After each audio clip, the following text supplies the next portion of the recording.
Party people. Good evening, everybody. Today we have our budget workshop agenda. This is going to take place at 4:10 p.m. Meeting is going to be called to order. We're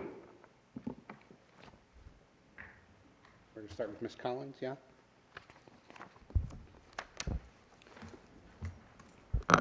Good afternoon, Governing Board. Jackie Collins, Superintendent. Welcome to Budget Workshop number 1. We've been working very diligently with the Finance Department and the Budget Department here. We have Nicole Reitler and Cassandra Penner. I was going to say Trowbridge, and that was the name of my first student that I had the first year of teaching. Sorry, it's been a long time. We've worked real hard on this plan for this year, and I'd like to introduce to you now Nicole Reitler, who will be reviewing the workshop with you and answering questions at the end. Good afternoon, everyone. Thank you, Jackie. So we'll go ahead and jump right into your guys' budget workshop. All right. So today we're going to walk you through the basic overall budget process so you guys can get a better understanding of how we go from beginning to end when we build each of the budgets. We'll walk you through each of your enrollment projections and how we establish the budget for that, as well as jump into your overall budget in total and by school. We'll take a look at your revenues as well as additional revenue sources that have recently come to light. We'll look at the staffing changes as well as all of your overall expenditures, personnel, operating, and capital, and then we will open it up for discussion and to have some conversation about additional funding. So jumping into your overall budget process. So each year at the beginning of September and October, your board meets and you guys start with your annual strategic planning session. Last year, budget actually got to be a part of that process and was available and at the sessions with you to be able to help you guys forecast forward and answer any questions you may have had. Once we go into December, that's when our budget season really kicks off. We send out all of our information to the principals and to the superintendent with regards to calendars, budget practices, processes, best practices, as well as all the data and information for analysis for the principals and Jackie to begin looking at. In January and February, everybody kind of begins looking at all of their capital and their operating, and they work through each of those budgets and submit them to our budget staff in March so that we can begin our analysis. Once we get through all of our analysis, we meet with the principals and we meet with Jackie and we take a look and review each of the budgets, make sure we're getting everything covered that they need to for the future years. That brings us into April, where we have our first budget workshop with you all. We walk through our preliminary budget with you, answer any questions you have, and take a look at any available funding that has yet to be budgeted. Any adjustments that you guys make, we will bring back in May for you to look at a secondary forecasted budget. And then we go into June, where we have you guys take a look at a tentative budget for review.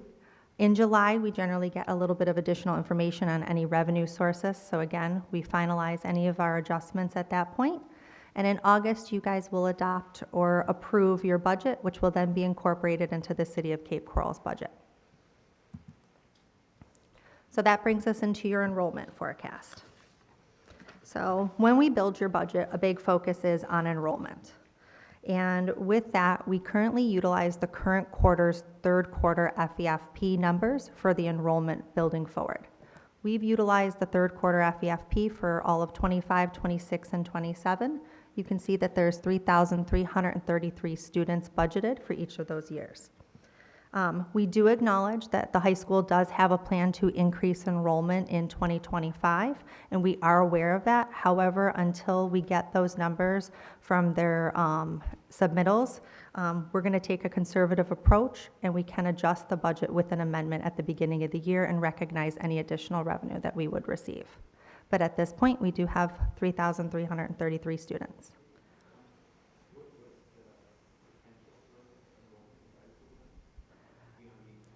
They're looking to do up to an additional 63 students. For current 90 now? An additional 90. 890 total. Yes. So, like we said, until we see those numbers actually come in, we just take a conservative approach on that.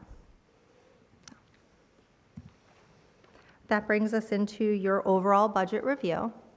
Each year as we begin the budget process, we're going to look at the prior year actuals. So we did review your 2023 actuals, as well as anything that was adopted for 2024. We utilize those values to build forward your 2025 proposed budget. At this point, we have $847,783 that has yet to be budgeted. We do have additional funds in fiscal year 26 and 27 for 1.1 million and 1.4 million as well that we do need to take into consideration. We have met with Jackie and staff, and we do recommend that a class and compensation study be performed over the next few months so that beginning of next year we can utilize that $847,000 appropriately for staff. So we do have an overall budget by school. When we break out the school's budgets, a big impact is how the FEFP funding impacts them.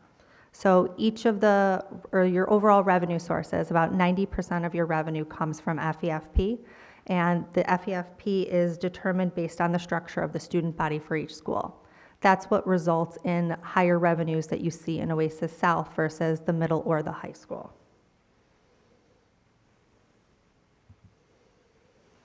That brings us into our revenues. So each year our staff on the city side, we analyze the revenues. We walk through any additional information that's out there in the legislature. We take a look at prior year values. We do a lot of financial forecasting forward to try and get us to some really strong numbers. Last year, we did adjust your financial policy, so we are now budgeting at 99% of overall revenue.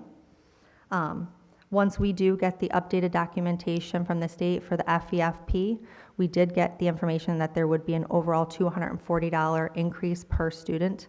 Again, being mindful that depends on the makeup of the students for each of the school. It's not an even $240 per student. The PICO and your LCI, that's what makes up your capital outlay. That is for all of our capital funding. Mr. Mason's going to speak a little bit more into the LCI this year. For your grants, we do not budget anything currently for grants until we receive the grant. That's when they bring forward the grant and we do adopt that into the budget. Any other revenues would be your E-rate award. We get about $345,000 to be spent over the next 3 years. This charter school and IT work closely to submit information and any requests for purchases that they need so we can get refunded back for those, as well as the teacher salary application. It's still unknown at this point, but proposed is $200 million increase over 24 and 25, and this is the 5th year in a row that they've continued to raise. And I'll bring up Mr. Mason so he can speak more about the LCI and PICO funding.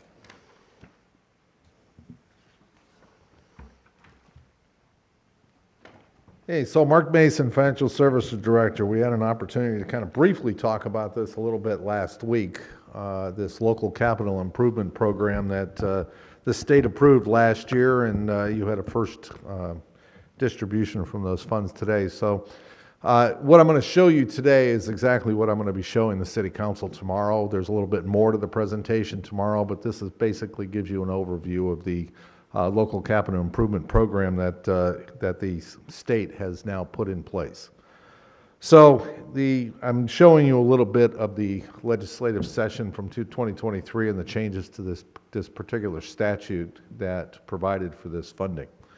One of the items that specifically in the beginning kind of talks to you about how this is going to work. Essentially, the PICO funding will, over time, probably go away. But for now, it is still in place. It will be in place again for next year, assuming that the governor approves the budget as it exists today. And if it doesn't, then you'll be relying solely on the LCI funding that comes down through the school district. Section 1013-62-1A6 basically talks about the eligibility to actually receive these funds. And so, to the best of my knowledge, we have not yet attested to the fact that the charter school, if it's not renewed or terminated, that any unencumbered funds that the charter school holds or any and all equipment and property purchased with these public funds would revert back to the school district. I mean, this is very specific that if you're going to accept the LCI funds and you're actually purchasing any equipment, anything that's there, if it's the charter school charter is terminated, that would revert back. Now, it doesn't necessarily mean we're talking about the school buildings, because you're paying a lease, you're not purchasing the buildings. You don't own the building, so that is not one of them that you would revert back to the school district, so I kind of want to point that out. But any other funds that we utilize these for, in this case, some of the things that we would be recommending that we would use it for, and that's allowable by statute, would be for you to purchase all of your computer equipment, software, et cetera. And of course, if for whatever reason, the charter were to terminate, it would go back to the school district. Okay, so what? So that is what was included in the changes to the law. And then last but not least was how they were going to calculate it and distribute it to the schools. So I'm going to go through the calculation with you. It's included in your presentations. It'll be about 3 pages long, but I'll go through that and talk about how that is calculated. In any event, in this particular case, specifically beginning in fiscal year 2024, 20% of the calculated amount was to be distributed to the charter schools from the school districts and their capital outlay funding. We received those funds, a little over $900,000, I think a little over almost a month ago, a little over a month ago. And we expect that, based upon the statute, that this amount will increase by 20% each year until 2028, when the overall funding from the LCI will be at 100% from that year onward. So 29 will be 100% of that, whatever that is. So this is the calculation. Hopefully you can see it on your screens. It might be a little small, but in any event, the way this starts out is the capital outlay funding for the school district is a 1.5 mil allowable amount by statute applied towards the school's taxable value for the school district. In this case, the overall taxable value for the school district, for the county as a whole, is a little over $145 billion. So when you multiply the millage rate of 1.5 mils towards that amount, the overall estimated LCI revenue, or the local capital improvement revenue, available to the school district is a little over right around $209 million. By statute, you subtract out the annual gross debt service obligation that is available to be used towards the school district. So this is one of the adjustable items that would impact whatever the amount is that would be distributed on an annual basis. So if the school district were to go out there and sell debt for another school, then their debt service would go up. That would decrease the amount that would be available for LCI distribution within the school district as well as the charter schools. So when you subtract that amount out, the adjusted LCI revenue that's available for distribution is right around $189 million. So the total population of the the capital outlay FTE funding, or eligible FTE within the school district, is about 97,000 students. Of that, 12,838 students are in charter schools, or in this case, and they are eligible charter FTEs, and then the remainder is in the school district, a little over 84,000. When you take that 96,947 and divide it into 189,000, you get the actual LCI per FTE, or student FTE, within the school district. It's about $1,953.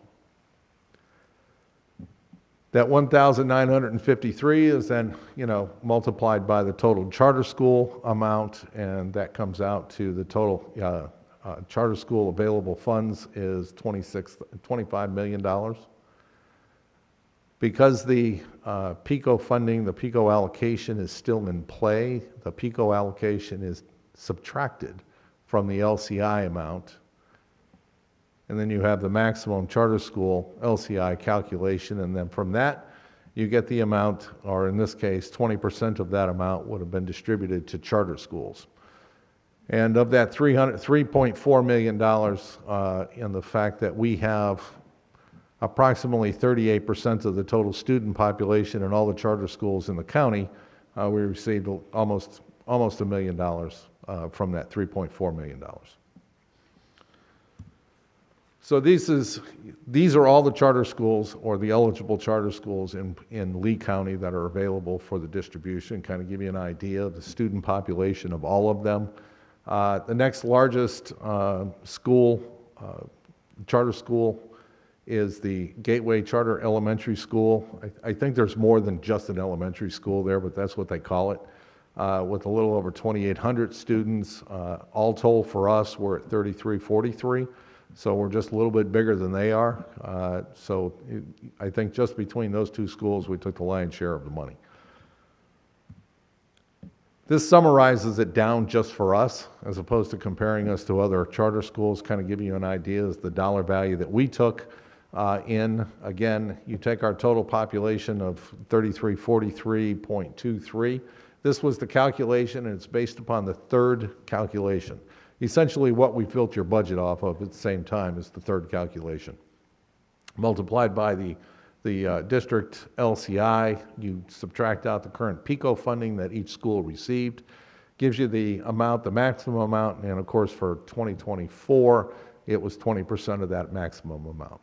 And so I think overall what we're trying to tell you is that over time, this money is going to get up into the $6,000, $7,000, $8,000 range, because as the value in Lee County changes, so too will the PICO, will the LCI funding also change. And depending on whether the school population continues to grow, or it stays stagnant, or whatever happens within Lee County, whether the charter school system, whether there's more charter schools that are added, or whether there's, just simply more students that are within the Lee County School District, so too will these numbers adjust. But if you go back to this calculation here to kind of give you an idea, there are certain things that can adjust whatever that LCI per FTE is, and right now that is the annual gross debt service, the special facilities requirement if there is one, and the taxable value. When you get down to the actual LCI per FTE, if you see an increase in taxable value, nothing changes in the annual gross debt service obligation, or it just changes by a couple of $1,000s each year, your LCI per FTE would go up, even with a growth in population with the FTE. So we're not expecting the numbers to necessarily stay stagnant, but at the same time, we are expecting some type of growth within the LCI over time. But again, it depends on what happens with these three variables that will have an impact on that.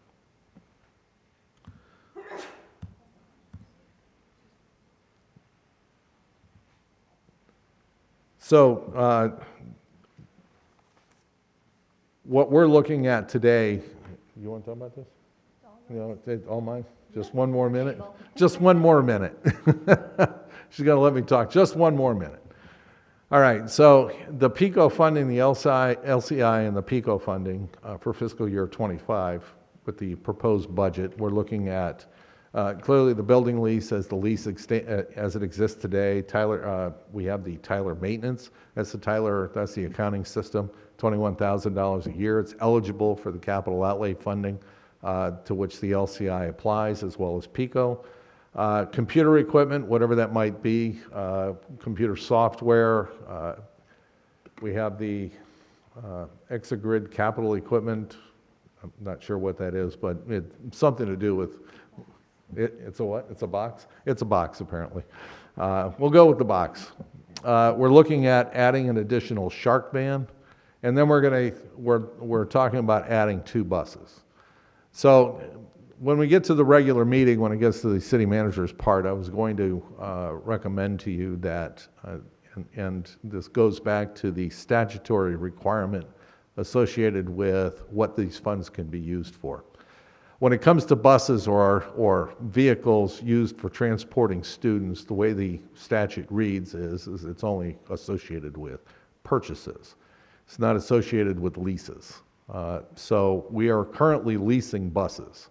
You are leasing them from the city went out there and bought them under a lease, so you're basically paying for them through a lease. If this change in the Florida statutes that provided this funding, well, we would continue down the same road that we expected to go.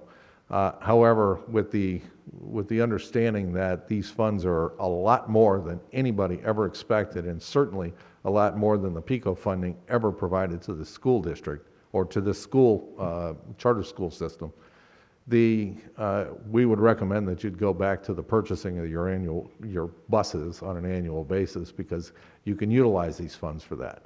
You cannot utilize them to lease. The statute's very clear on the matter. It's purchase only, no leasing. So we would recommend that, you have 2 buses that are scheduled up for purchase next year, and we would turn around and we would identify those buses for purchase, and then so total eligible expenses from the total amount of the LCI and the PICO funding comes in at about $2.8 million, which remaining funding would be about $1.16 million, which as part of this proposed budget, you would transfer to the city for use in the capital maintenance of the facilities. So that's what that would be used for.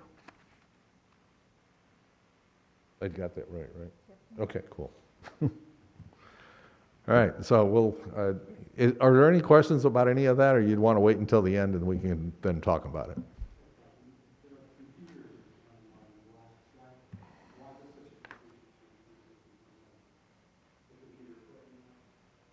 Why there's an increase in 20, in,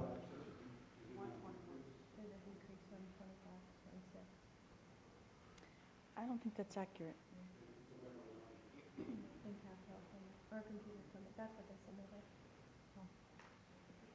Does computer equipment? no, we'll adjust that. That can't be right. I mean, they're buying the Chromebooks every single year. So, this is what basically was submitted. We'll adjust accordingly. Thank you for the question.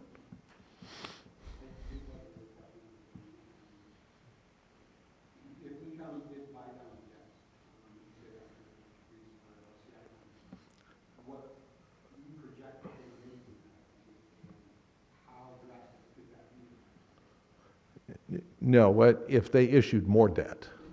Okay. Yeah, I don't know. I mean, I know what it takes for us to issue debt, and I don't even know how many schools that this actually applies to. So, right now, let's be cognizant of the fact that they have the $0.5 or the half-cent sales tax that they are using to build new schools. I believe they applied to the new high school. There's a new high school they're building across the river somewhere. And it's being fully funded through the half-cent sales tax. So I think any new schools, as long as they have that funding available to them, they would utilize cash as opposed to issuing debt. I know I would. So I think that's probably what they would be doing. Their 5-year program doesn't show any new schools that I recall seeing in Cape Coral, but that doesn't mean there's not new schools in other parts of the city, the county. Okay. Did that answer your question? Because I'm not sure that it did. It does answer my question. It Okay. it leads me to believe that what happens when that half-cent tax is not there? When they have what? When that half-cent tax may not be there in the future. Well, it will all depend on the number of students that they end up needing to house and whether there's new schools that they'll have to build. Again, I would say to you that if they had to issue new debt in the future and it was $3 million a year, it changes by $3 million a year. For this to be a significant change on the debt service obligation that would have a material impact to the LCI calculation on a per FTE basis, it would have to be a sizable number. I mean, like $100 million. It costs a lot to make schools, right? That's one school. Yeah. In fact, and what the superintendent, prior superintendent now, right, shared was that growth is expected to be 20 to 28,000 students over the next 5 to 8 years. That's a bunch. That's a bunch. And then we have 25% of the population. So, and then there's rumblings that they probably won't apply for that half-cent sales tax after the 5 years. So So that's just something to consider. It's a long ways down the road, but Well, I would say to you that, you know, I don't know, it's kind of hard to say, but if more charter schools came in the system, they would have a lower need for, or a lesser need for new schools, which would then drive the, you know, the need for additional funding besides the LCI funding that they could not use because it's being given to the charter schools. So I'll leave up to finance to the Lee County School District and let them figure it out. that answered mine. Yep, thank you. Okay, so, good. We'll finish up with the rest of the budget presentation. Thank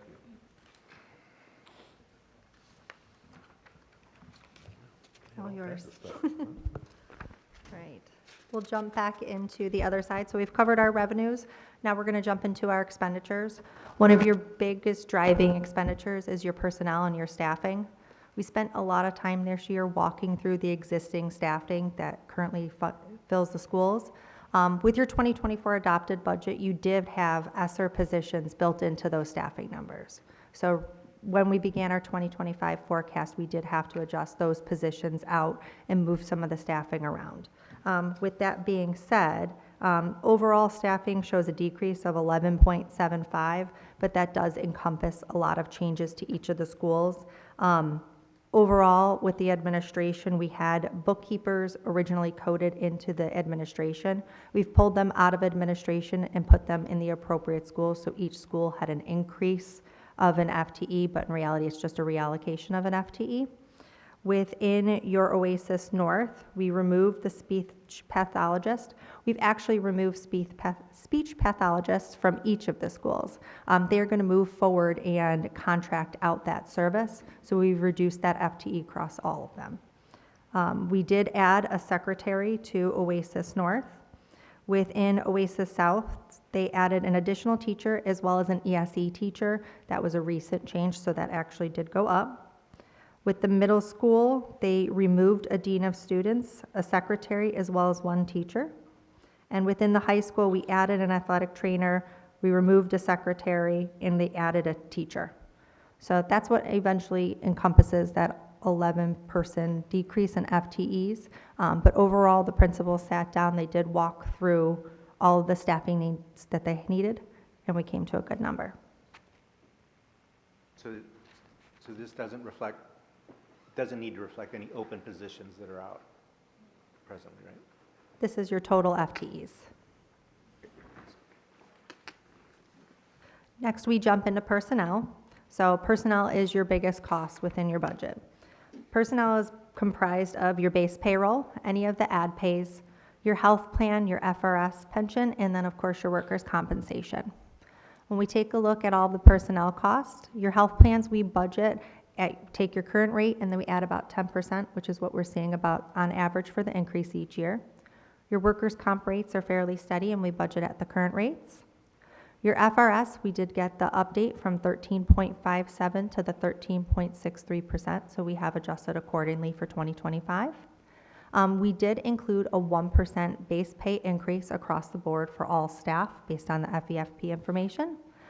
All of the teachers' base pays for anybody new starting will now have a set base pay of $50,000, so we have adjusted that up moving forward starting in 25. And then we did add in an additional $60,000 to help with longevity bonus schedules. Your operating, we've highlighted a few of the items that we consider bigger ticket items outside of your capital. Your textbooks are coming in at about $228,000 per year. Your counting and auditing services, close to $600,000. Your food and beverage of $735,000. And then any training and seminars comes in at about $142,000. These are just some of the key highlighted operating. Capital outlay, as Mr. Mason spoke to before, we're looking at purchasing an additional shark van. It's coming in at about $130,000. We're going to move away from leasing the buses to purchasing 2 buses for $300,000.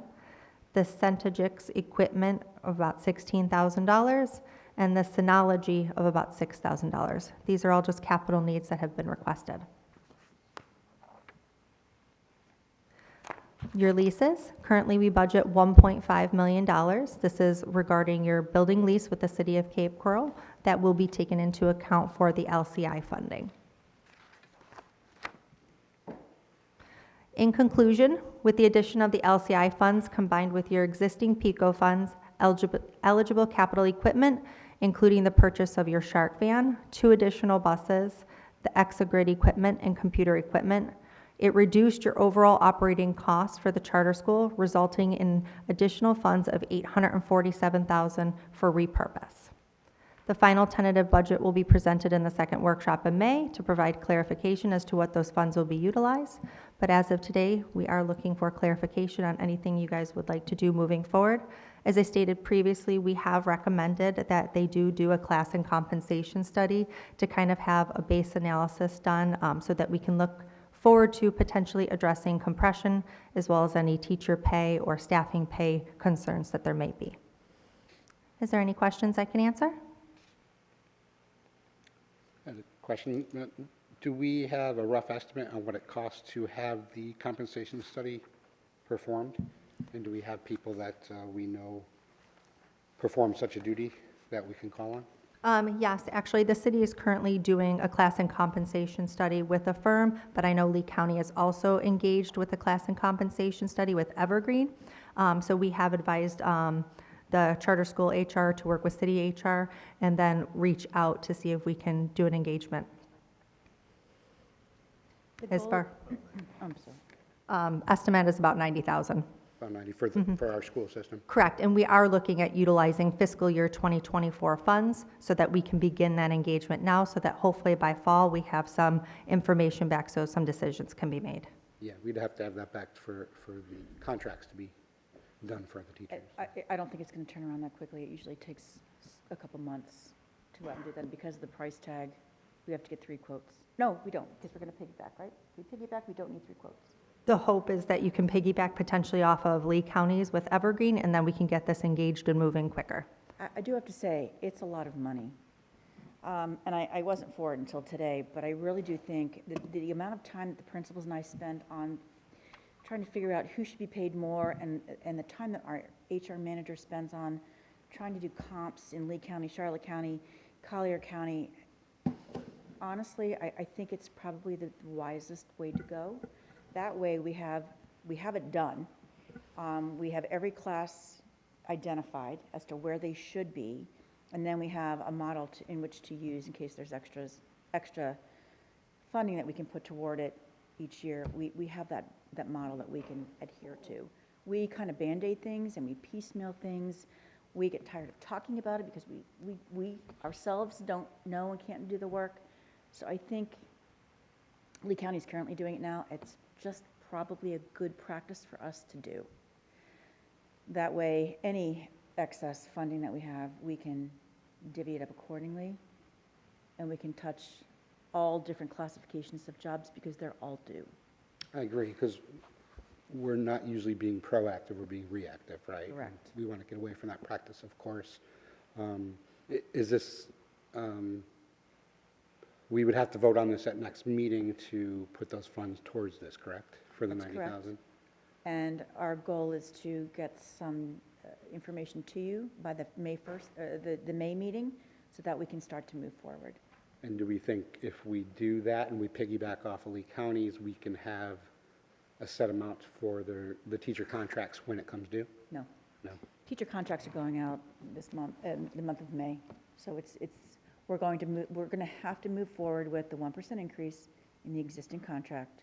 I have asked the finance department that we do a budget amendment in the first quarter of the year from now on. That way, we will have a much firmer understanding of what our revenues are based on enrollment, because we go on, this year we went off of what we showed for enrollment in June of the previous year. So that'll give us a better understanding of how much money we're looking at and how much we can put towards those, the salaries. So I don't think anything will probably happen until once the budget amendment is done in October. That survey week is mid-October. That will fund, the funds that we get in based on enrollment at that particular time, fund the first 90 days, and the survey in February, which is survey 3, fund the second set of 90 days to make the 180-day calendar. Charter School Support Unit very strongly advises that we do a budget amendment after both survey periods, and that might need to be the case, so that we are expending what we have to expend each year appropriately, instead of basing it on guesswork from the previous year's numbers. Makes So a- I'm going to imagine that once we know what those funds are that we have available, because we have extra students coming in, at that point, we can revamp our salaries. That and makes a schedules. lot of sense, and it seems like good practice for sure. That would be my But in the recommendation. meantime, are we going to have retention issues with any classes that we're not? I think if we communicate that appropriately, we had a very good year with bonuses this year. They're going to get the 1%, knowing that the study's going to come in and we're going to look at all ranges of positions, I think that will help. And remember, we still have that longevity bonus we're going to offer again next year. If we can sell it to the teachers, then we'll be fine. It's It's all about the selling. Sure. Mr. Peets? I want to summarize over here at one point, but I want to piggyback off the conversation that you all were just Go having with ahead. Ms. Collins. You said that the compensation study is a lot of money. I know you don't have numbers right in front of you, but what is a ballpark for compensation study? We're talking about $40,000, $50,000? I don't know. It was 90,000. We're expecting about $90,000. So my next question would be, I don't know the extent of how great our partnership is with the School District of Lee County, but all of their information is public record. Our job descriptions line up very well with what they do. There might be a couple that are different. Could we consider looking to see what information they roll out and using that as our guide? Because that's our competitor at the end of the day. And so no matter what our compensation study says, if theirs says that the information specialist should make more, and then information specialists are going to go to the School District of Lee County versus coming here when those jobs are open. Their comps will be included. Okay. They make more. Generally, salaries are a little higher in Lee County, and the ad pays are more substantial in Lee County as well. So that will be one of the comps, but matching that. Well, that goes to my next question, right? We've got to compare apples to apples. and- We've got a Different charter school budget. system our size. Yeah. They have something that's 4 times our size. No, I understand. Right. I understand. But the yes, cost of comparison. living is going to have to be a big consideration in Cape Coral, because it's very expensive to rent and live in Cape Coral versus perhaps, I don't know, living in Lee County. I don't know what the difference is, but there are a whole bunch of different factors. So we can't just take, they're only doing a certain amount of classifications. We want to do all. Correct. So we'll And take whatever they Part give of, us. part of my thought is that the compensation study is going to come back. They're not going to just do a compensation study for comping us to other charter schools, I don't think. They're going to comp it to the general market, right? And so since the school district is with Evergreen that they've been using, they're comping to the market, that we're going to get the same information back regardless of whether we can afford it or not afford the actual study, but whether we can afford to pay those salaries once that information comes back. So are we just going to get the same information that the school district has received, and then at the end of the day, we're going to say, well, because we're a smaller system, unfortunately, we can't afford to match that level of salary. So those are my Let us take a general look at thoughts. the scope of the Lee County comp study, because as far as I know, Amy, they're only doing certain classifications of jobs. They're not doing office staff, receptionists, bookkeepers. They're doing principals, APs. I think they're doing all support personnel. All support personnel, all administration. so being that the charter school has never had a class and comp study done, it would be in the charter school's best interest to have a full scope class and comp study performed. That way they look at all the factors that currently affect charter school FTEs. We don't want to just piggyback off of whatever Lee County does, because there might be outside factors that were taken into account for the Lee County schools that we have other factors we need to look at. The $90,000 is a very small price tag to pay for the principals and for Ms. Collins to no longer rack their brains about, well, let's adjust this one, let's fix this one. We're using duct tape right now. We need a full-scale scope reviewed. I agree, the $90,000 is a reasonable number to get that data. What I'm getting at is at the end of the day, no matter what that data shows, we're still gonna have the same problem, right? Which is that we're competing against a much larger pool, and so, we'll have to continue to do what we do, which is sell the culture and the small school environment, and, but at the end of the day, it doesn't solve the problem unless, and that gets me to a couple of my next couple of points. To summarize what you said today, and I'm interested to hear, if there's going to be a staff recommendation to the council tomorrow or just conversation. I did read Mr. Mason's PowerPoint that's going to be presented tomorrow at the COW meeting. And I know there are some questions at the end, and it says there are two options, essentially. I don't have it in front of me, so correct me if I'm wrong, but two options. One is maintain the status quo with the lease, which then allows us to utilize the LCI funds to offset capital expenses, which then frees up the operating funds for teacher salaries, essentially, is going to be the thought process. Option two that the council could do is they could say, well, there are more capital dollars now available, so if there are more capital dollars available, the council may say, well, then there needs to be more capital expense picked up, and they may rethink their lease structure or their maintenance structure and that sort of thing. So I was curious to know if Mr. Mason's going to have a recommendation to the council, or if it's just going to be up to the council to have that conversation. Obviously, I think our position would be that $847,000, which is now freed up in operating, would go toward salary and compensation, right? So I see he's up to the podium. He is. I heard my name mentioned. So probably well, at this point in time, my recommendation to the city council will be to amend the lease. But this $847,000 that's available here is because of the LCI that's being applied towards expenses associated with computers and purchasing of the buses that were not currently being done today without it. Today, you're paying for those particular resources with the FEFP funding, which has been happening for at least the last 3 years when they made the changes at the state the last time, and basically reduced the PICO funding to $1.5 million, which was originally what it was 3 years ago, with a growth component associated with it, which I think was 3% per year. So right now you're at 1.9 million, and next year it'll be a little over $2 million, but it's something that will end up going away over time because of the LCI funding will actually pick up that portion of the state funding, which is what it was designed to do. So at this point, this $847,000 is essentially the amount that we're applying the LCI funds to, the capital that's available within the charter school system that doesn't have anything to do with the buildings, and that is available by law that can be utilized, and that's what they can be utilized for. So it's, just to restate what I was saying, that $847,000 is freeing up operating funds, which could then be allocated toward teacher and staff compensation. And so one of the things you just said, Mr. Mason, was that your recommendation to staff will be to amend the lease. So I'm curious as to what that amendment might look like, because we're making assumptions here on how the council is going to act when they hear that there's more capital dollars available through the LCI.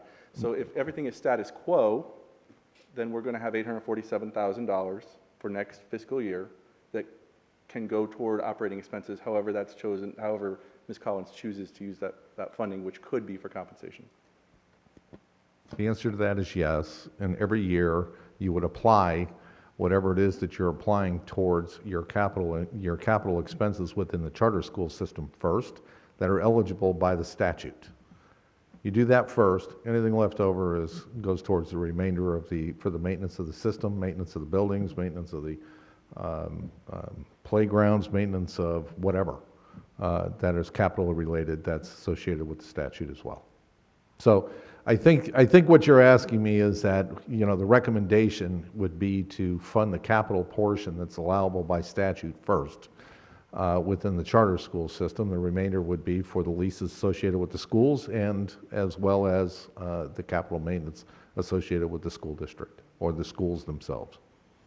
And you Does that mentioned- answer the question? Yeah, you Because I mentioned think that's what potentially you've been amending- asking me. Potentially amending the lease, though. Right now, the lease is 1.5 million, is that correct? Correct. And Prior to is your that, it was a recommendation- little over 3 million. Is your recommendation going to be to increase the lease cost to the charter schools? Yes. Okay, and do you have a number on that, where that's gonna, where you think that's gonna land? The entire amount less whatever the capital portions that's associated with the computer equipment and anything else that's statutory, such as your bus transportation, shark bands, whatever else. Okay. Thank you. That's the recommendation, so. Does that help? Okay.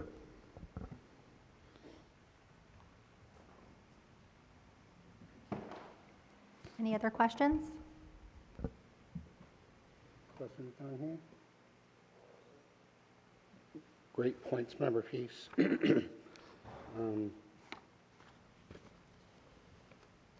Michael, any questions?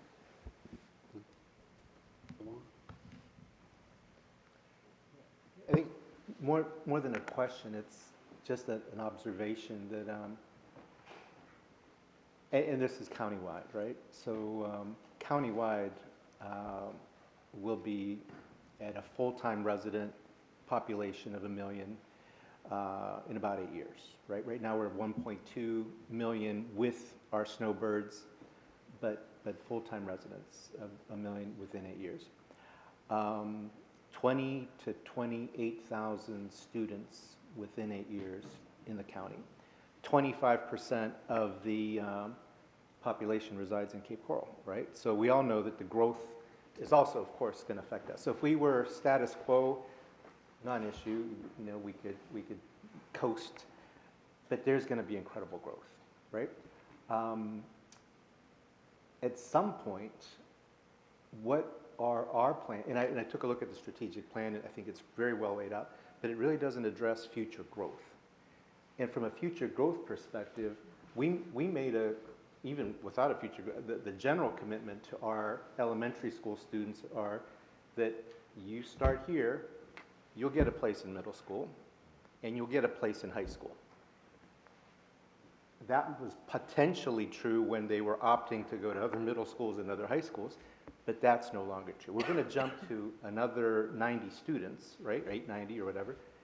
So the trajectory just continues to go up. So at what point do we make a recommendation to council that we really need to increase by another high school and then free up the existing high school to support middle school and make our commitment to our parents that start in elementary and the kids that start in elementary all the way through a reality, because that's no longer a reality. So I think all the right cards are in place for us to consider growth. And Mr. Mason said, yes, we probably don't have to worry too much about the public schools that are going to need to grow because charters are going to come in. We're already a charter and we can grow. So at what point do we, as our advisory board, make a recommendation that growth should be included in our strategic plan? What's the feasibility study of that growth? And how do we fund that kind of a study? To me, that would be a 10, 15-year visionary plan. But it was interesting, that there was a memorial the other day for a gentleman, Steve Pullman, who was, and Mark probably knows him, he was in Parks and Recs in Cape Coral, superstar guy, right? And you go back to his all the things that he accomplished, and he actually had the gymnasium for Oasis redone.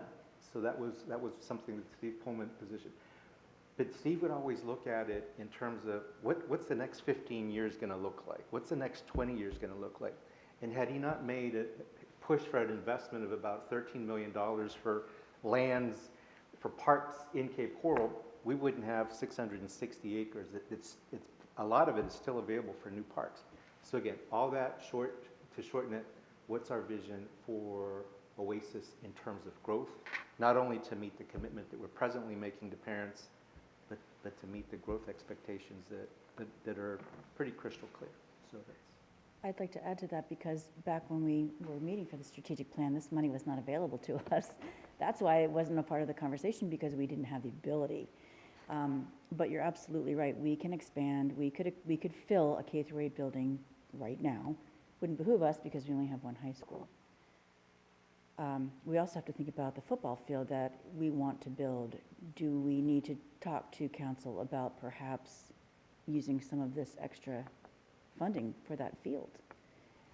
So that it's owned by the charter schools, not necessarily Parks and Rec, so that we don't have to necessarily share those facilities, because we have the same amount of teams that any high school in Lake County has. We're just a smaller school system, doesn't mean we have less teams. So I do think there should be conversation between us and city council about using some of that money for additional growth, because you're right, at this point in time, we're going to need it in some way, shape, or form. It's coming, and we can already feel it. We're bursting at the seams at the high school. We're going to have teachers on carts because there aren't enough physical classrooms available. It's not an uncommon practice, but we've been bursting for a while. So it's a conversation that, if we get a chance to have it with council, it needs to come. I would definitely agree on both considerations. I think we do need to start looking at growth as well. I'm not sure what that looks like, but I would love to even open that up for discussion during our meeting tonight just a little bit, once our whole board is convened, so we can bounce some ideas and see what thoughts are out there.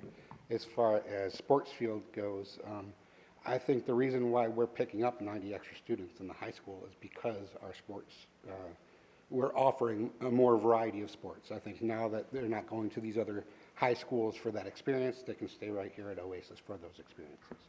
So I think once the sports complex is completed, I think absolutely we're going to see an even bigger amount of people wanting to attend our schools, especially high schools. So I think that is all going to be interesting discussions that we should definitely have, and I think we'll revisit that tonight in our meeting as well. Good. Any other questions, comments down here? No? Okay. Want to wrap it up for us, Jackie? Okay, we're good? Think so?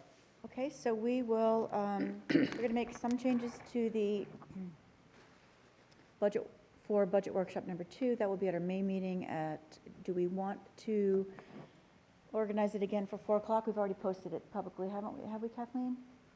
We can't change it to a shorter meeting?